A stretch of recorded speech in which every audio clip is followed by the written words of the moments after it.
ஆனா கட்டமைப்பு என்ன இருக்குன்னு கேட்டீங்கன்னா சொல்லுங்க. என்ன கட்டமைப்பு இருக்கு? நீங்க பார்த்தீங்கன்னா, ஒரு 5 நிர்வாகிகள் இருக்காங்க மாநில லெவல்ல. அதுக்கு கீழ யார் இருக்கா? ஒரு 100, 90 மாவட்ட செயலாளர் வச்சுக்கங்களேன். வேற? இல்ல எனக்கு தெரிஞ்சு நெறைய பேர் நண்பர்கள் நெறைய பேர் கிளை கழக செயலாளர்கள்லாம் அப்பாயின்ட் பண்ணியிருக்காங்களா சார். ஒன்றியம், கிளை அந்த அளவுக்கு இப்ப நிர்வாகிகள் அங்கங்க நியமனம் போயிட்டு தான் சொல்லுது. இருக்காங்க. நெறைய பேர் நியமனம் செய்யப்பட்டிருக்காங்கன்னு அந்த சொல்றாங்க மாரி சார். எதுவும் அறிவிப்பு வரலையே. நியமனம் செஞ்சிருக்காங்க. நீ தான் அப்படின்னு சொல்லுவாங்க. ஏதாவது பண்ணிக்குவாங்கன்னு வச்சுக்கங்களேன். ஆனா, அந்த மாரி அறிவிப்பு எதுவும் வரலையே. இப்ப இந்த மாவட்டத்தில, இந்த ஒன்றியத்தில இத்தனை கிளைகள். இப்போ முரசொலிலாம் பார்த்தீங்கன்னா, டெய்லி ஏதாவது ஒரு பிரச்சனை ஏதாவது ஒண்ணு வந்துகிட்டு இருக்கும். இந்த நிர்வாகி நியமனமும் பெருசா ஒரு முழு பக்கத்துக்கு இதாங்க. வந்துகிட்டே இருக்கும். ஏதாவது ஒண்ணு. நியமனம், நீக்கம்னு. அந்த மாரி எதுவும் இல்லையே. நான் இன்னொன்னு சொல்றேன். உட்கட்டமைப்பு, உட்கட்டமைப்புன்னு அவரு வந்து இருக்குன்றாரு.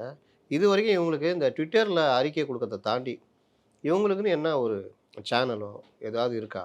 சார் இப்ப தானே சார் வந்திருக்காய்ங்க. எப்போ? 1 வருஷம் தான் ஆகுது. இதுக்கு சேனல் ஆரம்பிக்கிறதோ ஒரு 1 வந்து 1/2 அவங்க வருஷங்க. அதான் சார் 1 1/2 வருஷத்துல ஏங்க வந்து ஒரு ஒரு சேனல் சேனல் ஆரம்பிக்குது 3 மாசம் போதுங்க. 3 மாசமே அதிகம்ன்றேன். ஆரம்பிச்சே ரெக்யர்மென்ட்டு அவ்வளோதானே. உங்கள்ட்ட தான் பயங்கரமான படா படா அறிவாளிகள்லாம் இருக்காங்களே. அவங்கலாம் பார்த்துக்குவாங்களே. பல சேனல்ல போய் பேசுறவங்கலாம் இருக்காங்களே. அப்புறம் என்ன? அப்போ உங்களுடைய ஒரு கொள்கை பரப்பு விஷயமாக மாறுறதுக்கு ஒரு பத்திரிகையோ, இல்ல ஒரு வார இதழோ, இல்ல ஒரு யூடியூப் சேனலோ, இல்ல ஒரு வெப்சைட்